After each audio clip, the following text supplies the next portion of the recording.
Welcome back, everyone. I'm Dr. Rhett Smith for ProtonGuru.com, and we're going to talk about lesson 6.19 from the primer today. And in this lesson, we're going to talk about decarboxylation and some synthetic applications we can use this reaction process to accomplish. And the decarboxylation reaction we'll talk about is a way to remove not only the carbonyl oxygen. We've seen lots of ways to do that with the type D reactions. As the name suggests, removing carbon and oxygen atoms in the decarboxylation process. Now, this is often done simply by heating, but of course not every carbonyl compound will decompose just by heating it. So you have to have a specific structural subunit. The structural subunit you need is one carboxylic acid, exactly one carbon between it and the next carbonyl. One carbon, and this could be any other type of carbonyl. It could be another carboxylic acid, could be an ester, an amide, ketone, aldehyde, whatever over here, as long as it's the right distance away. And that distance is dictated by the O and its lone pair being able to easily reach the H of the carboxylic acid. And you'll see that you have the six-membered ring. We know that if these atoms are going to naturally bend into that arrangement to do this reaction, it has to be a favorable ring shape that's not strained, and the six-membered ring is, of course, the least strained ring.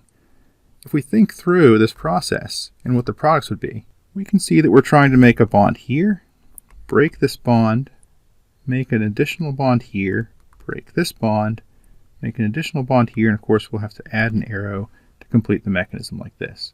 So what would our product look like? Well, nothing happened to this group over here.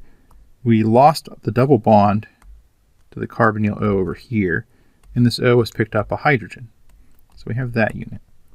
We now have a double bond here, but we've broken this bond here. So this other carbon that used to be attached here has broken off, and it's now doubly bound to this O, as well as being doubly bound to this O. Now that molecule is carbon dioxide, which is a gas.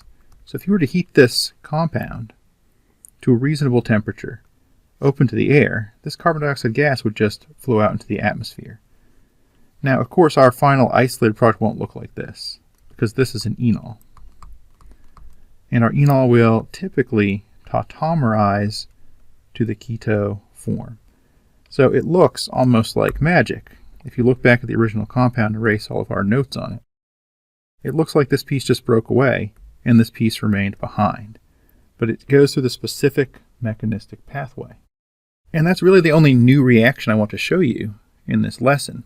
But I want to show you how you can use this ability to take carbon dioxide off of an alpha carbon adjacent to another carbonyl as part of larger synthetic strategies.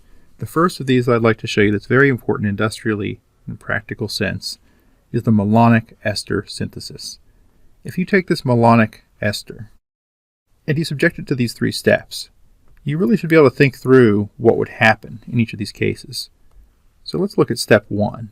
Step one is a strong base. This should deprotonate our malonic ester. What site should be deprotonated? Well, it should be the most acidic site. And right here we have this doubly alpha position, which we discussed a few lessons ago. It's being pretty acidic, so we can kind of think through in our head, we'll probably deprotonate that.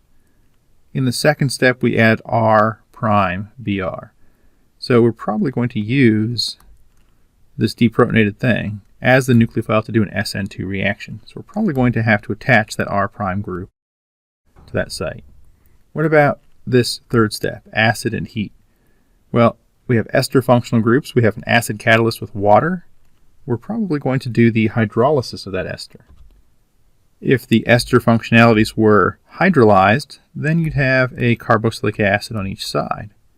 Well, we just learned that if you have a carboxylic acid by any other carbonyl with only one carbon in between, this unit can be lost as carbon dioxide. So part B would be minus carbon dioxide in the decarboxylation process.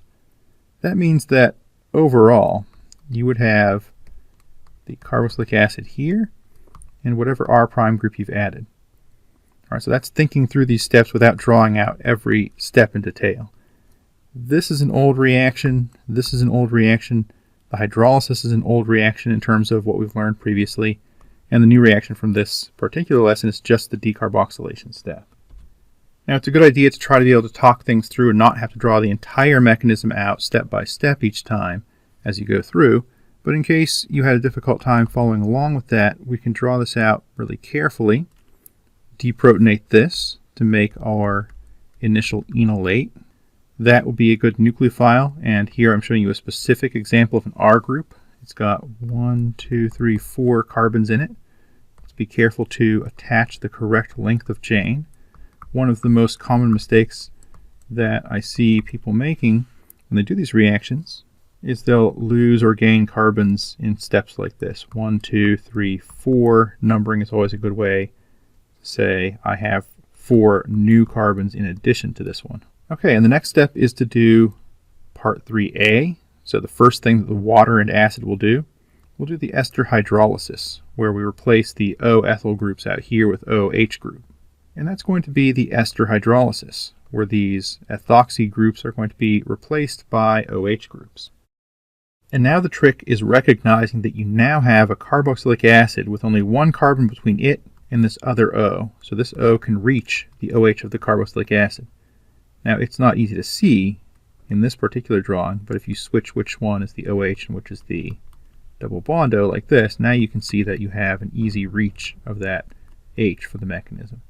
So the next part of step 3 that I'm calling 3B is going to be to do the decarboxylation. And now we have this initial piece with the alpha carbon and the OH group that we formed by hydrolysis at one point. And then we have the 1, 2, 3, 4 carbons that we had from the butyl group attached to the bromine here. And our final product has extended the length of this side chain by that many carbons. And that 3 or 4 step pathway is what we call the malonic ester synthesis. Another mechanistically very closely related synthesis is called the acetoacetic ester synthesis. And if you start with an acetoacetic ester like this, the steps are going to be the same. You're going to deprotonate to make your nucleophile. You're going to then use that to attack and do an SN2 reaction on this R bromide. So if we're talking through it, we're attaching the R group at that point.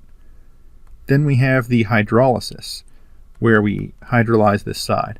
Now here's the first place where we have a difference between the acetoacetic ester synthesis and the malonic ester synthesis.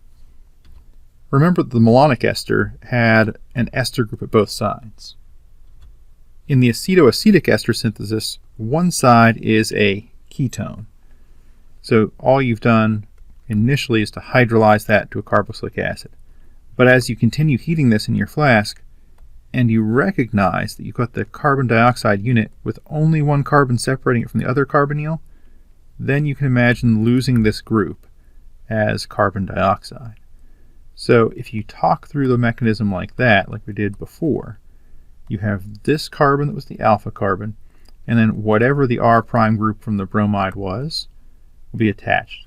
So the acetoacetic ester synthesis is a great way to make ketones with different lengths of chains. The malonic ester synthesis is a great way to make carboxylic acids with whatever length of chain or functional groups you want over here. The last synthetic application of the decarboxylation that we talk about in the course is the Gabriel malonic ester synthesis of amino acids. And you should review the mechanism for this process in lesson 6.19.4 on the course site.